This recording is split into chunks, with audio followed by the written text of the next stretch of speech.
자, 마지막으로 이삭한테 배울 게 또 하나 있습니다. 창세기 26장입니다. 창세기 26장에 20절부터 볼게요. 20절, 21절, 22절 같이 읽어봅시다.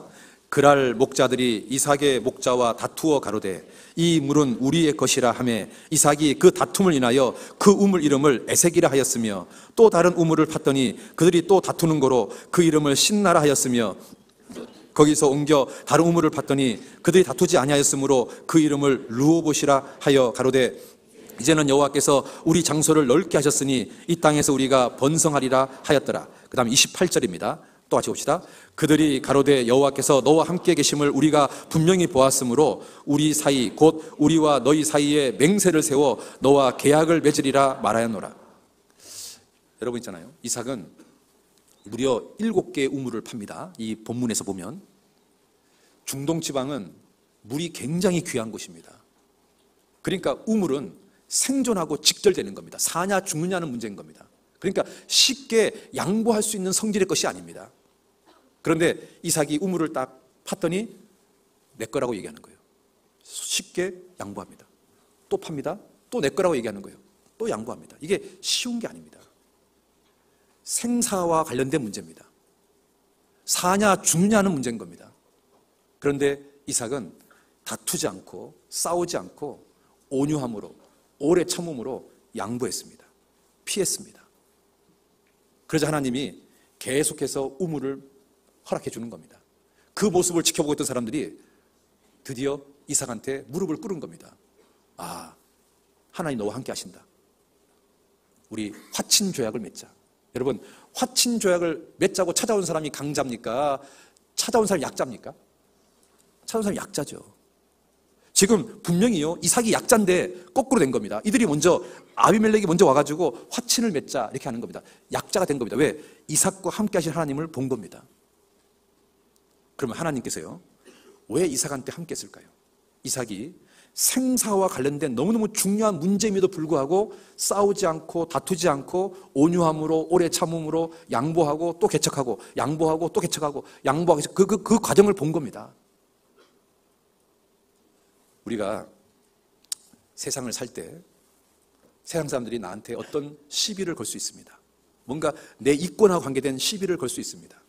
그때 이삭을 생각하고 그래, 내가 양보하자. 그리고 새롭게 또 한번 개척해 보십시오.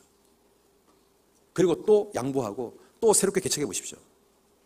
그 과정 속에서 하나님의 더 큰 축복을 받게 될 겁니다.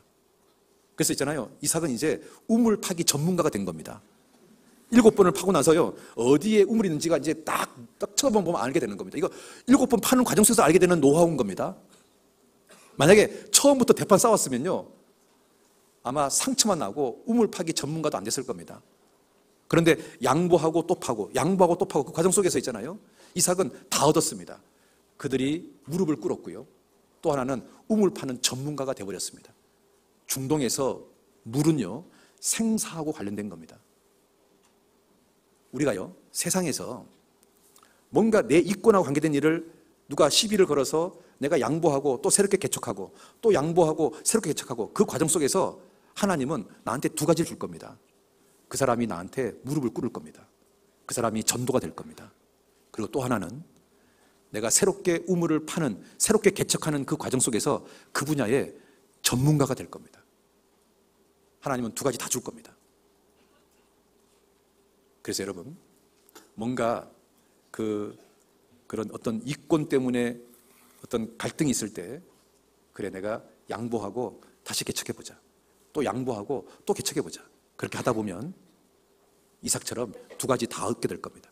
그 사람도 얻게 되고, 그리고 나는 그 분야에서 어떤 전문가가 되고. 그래서요, 그런 것들을 우리는 온유하다 이렇게 말합니다. 여러분, 강한 자가 이길까요? 온유한 자가 이길까요? 우리는 있잖아요, 진화적인 이런 교육을 많이 받아가지고 적자 생존, 강자가 이긴다 이런 생각을 많이 가지고 있습니다. 여러분, 동물 세계에서 가장 강한 자는 사자나 호랑이입니다. 그러면 이 세상은 사자, 호랑이 판이 돼야 되는데 놀랍게도 사자, 호랑이는 멸종돼 가지고요, 동물원에 가야 보입니다. 그런데 반대로 있잖아요. 순한 소나 양은 있잖아요. 널렸습니다. 널렸어. 이상하죠? 물고기도 마찬가지입니다. 우리 생각에는 고래, 상어가 바다를 통째로 지배할 것 같은데 고래, 상어는 점점 멸종 위기입니다. 그런데 플랑크톤이나 먹는 그 순한 물고기들, 작은 물고기들은 바다에 널렸습니다. 강한 게 이기는 게 아닙니다. 여러분, 해하고 바람하고 나그네 모자 벗기기 시합하면 누가 이깁니까? 해가 이기잖아요. 부드러운 게 이기는 겁니다. 온유한 게 강한 겁니다. 이삭처럼 온유한 거. 양보하고 또 개척하고, 양보하고 또 개척하고.